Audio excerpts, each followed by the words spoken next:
The diplomatic chamber aboard the Kronesh battlecruiser fell into absolute silence. Roma stood frozen, his railgun still smoking from the discharge, his 3 compound eyes wide with an emotion that humans might call disbelief. The electromagnetic pulse that should have torn through Anna's chest at 6,000 meters per second had simply stopped. Anna held the superheated Railbolt between her thumb and forefinger, the metal still glowing orange with residual energy. She examined it with the casual interest one might give to an interesting coin, then extended her hand toward Roma with a slight smile. "I believe this is yours," she said calmly. The Kronesh war captain's mandibles clicked nervously. Around the chamber, 24 alien dignitaries from across the Galactic Assembly shifted uncomfortably, their various appendages, tentacles, and limbs betraying their shock. This was supposed to be a demonstration of Kronesh military superiority, a show of force to intimidate the newest applicants to the Assembly. Humanity. Roma's translator crackled to life, his voice trembling through the device. "Impossible. The sensors, the targeting. It was a perfect shot. You should be dead?" Anna finished for him, still holding out the Railbolt. "Yes, I imagine I should be, by your calculations. But you see, Captain Roma, you made a fundamental error in your assessment." She tossed the bolt casually onto the metal table between them.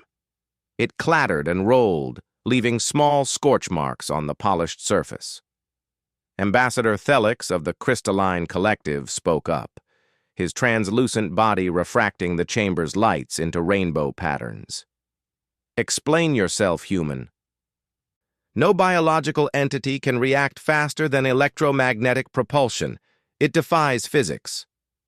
Anna turned to face the assembly, her expression patient, almost professorial. "It doesn't defy physics, Ambassador. It simply operates on a different understanding of it. You see, humans have been surviving on a death world for millions of years. Earth isn't just hostile. It's actively trying to kill everything on it.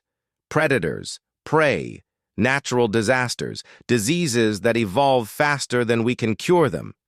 She began walking around the table, her boots clicking rhythmically against the deck plating. "We developed something you haven't encountered before. Combat prediction. Our brains process thousands of microsignals simultaneously: muscle tension, eye movement, breathing patterns, weapon orientation, ambient electromagnetic fluctuations. Captain Roma telegraphed his shot 3 seconds before he fired."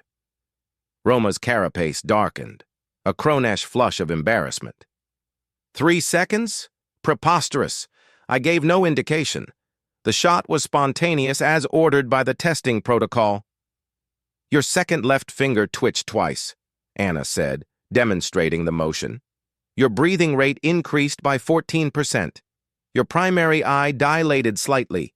Your weapon's charging cell emitted a distinctive high-frequency whine that my ears detected. You shifted your weight to compensate for recoil half a second before firing. And most obviously, you're a soldier. Soldiers follow patterns, Captain. I've been watching you for the past hour. I knew exactly when and where you'd shoot." The chamber erupted in various forms of alien communication: clicks, whistles, bioluminescent flashes, and pheromone releases that Anna's implant translated into a cacophony of disbelief and concern. A delegate from the Hive Concordat, a massive insectoid creature, projected her thoughts directly into the shared translation matrix.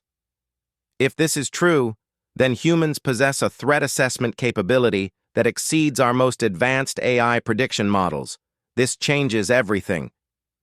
"It gets better," Anna continued, her smile widening slightly. "Or worse, depending on your perspective. What I just demonstrated? That's baseline human capability, not enhanced, not augmented, just a woman who grew up in old Mumbai and learned to navigate traffic that moves at 300 kilometers per hour without computer assistance.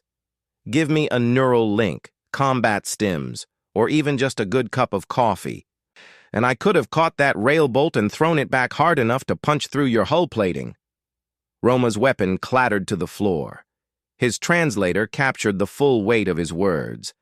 My species has waged war across 17 star systems. We have never encountered anything like this. How did Earth produce such creatures? Anna's expression softened. It wasn't by choice, Captain. Earth doesn't care about us. It never has. Hurricanes, earthquakes, floods, droughts, ice ages, heat waves, bacteria that can kill you in hours, viruses that rewrite your genetic code, predators with better senses, better weapons, better instincts than us. We survived because we had to. We adapted because extinction was the only alternative. She walked back to her seat and sat down with fluid grace. We don't have armor like the Kronish. We don't have telepathic communication like the Concordat. We can't photosynthesize like the Collective or regenerate like the Vrillians. What we have is stubbornness, adaptability, and an absolute refusal to quit. Evolution made us into survivors, and survivors don't stay down. Ambassador Thelix's crystalline form chimed softly. The Assembly has never denied membership to a species that demonstrated peaceful intent. However, after this display, I believe we need to adjust our categorization. Humanity doesn't belong in the emerging species category. Where would you place us? Anna asked. Thelix's light patterns shifted to deep blue, the Collective's color for cautious respect. The Assembly has 3 classifications: emerging, established, and apex.